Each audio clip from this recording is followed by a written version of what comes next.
আজকে দাঁড়িপাল্লার সমাবেশের বাহিরের দৃশ্য। বাহিরে প্রচন্ড ভিড়,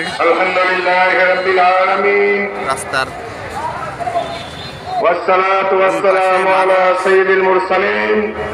সমাবেশ স্থল কানায় কানায় পূর্ণ হয়ে গিয়ে সমাবেশ স্থলের বাহিরে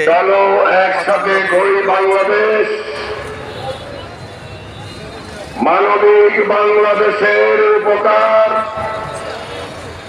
বাংলাদেশের আগামী দিনের প্রধানমন্ত্রী ডাক্তার শফিকুর রহমানের আজকের এই জনসভার সম্মানিত সভাপতি, নোয়াখালী 4 আসনের সংসদ সদস্য পদপ্রার্থী জনাব ঈসা খন্দকার সাহেব, উপস্থিত 11 দলীয় জোটের সম্মানিত শীর্ষ নেতৃবৃন্দ,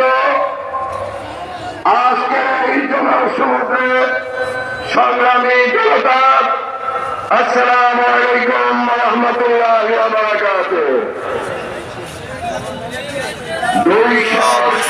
এলাকা লোকারণ্য হয়ে গেছে। বিগত 17 বছরে সমাবেশ স্থলের অনেক শহীদ সহ 260 জন শহীদের বেলাভূমি, 272 নোয়াখালী পাশের 5,03,000 ভোটার, 10 লক্ষ অধিবাসীর পক্ষ থেকে কয়েকটি দাবি নিয়ে দাঁড়িয়েছি।